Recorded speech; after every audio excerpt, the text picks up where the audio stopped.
আর একটা কথাই বলি যে ঠাকুর, আমার দীর্ঘশ্বাসের কারণে যদি কারোর ক্ষতি হয়, তাহলে তুমি সেই ক্ষতি থেকে তাদেরকে রক্ষা করো, কারণ তাদেরও এই পৃথিবীতে সুস্থভাবে বাঁচার অধিকার রয়েছে। আমি আজও আমার এই ভিডিওতে তোমাদের সকলের সামনে তাদের মঙ্গল প্রার্থনাই করি।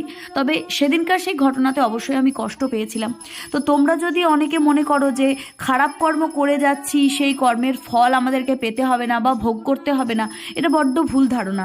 তোমার খারাপ কর্মের ফল কোনো না কোনোভাবে তোমাকে ভোগ করতেই হবে এবং করে যেতেই হবে, কারণ তুমি যে কর্মটা ভালো করলে সেই কর্মের ফল যদি ভালো হয়, তো এইটা তুমি কখনো ভুলে যাবে না যে খারাপ কর্মের ফল সবসময় খারাপই হবে। এবং সেই খারাপ কর্মটা তোমার কর্ম করার ওপরেই কিন্তু নির্ভর করছে। তুমি যদি কর্ম ভালো করো, তোমার ফল ভালো হবে। তুমি যদি কর্ম খারাপ করো, তোমার ফলটাই খারাপ হবে। তো কর্ম অবশ্যই আছে, কর্ম তার রিটার্নে ব্যাক করে, কর্ম সবসময় রিটার্নে আসে। তো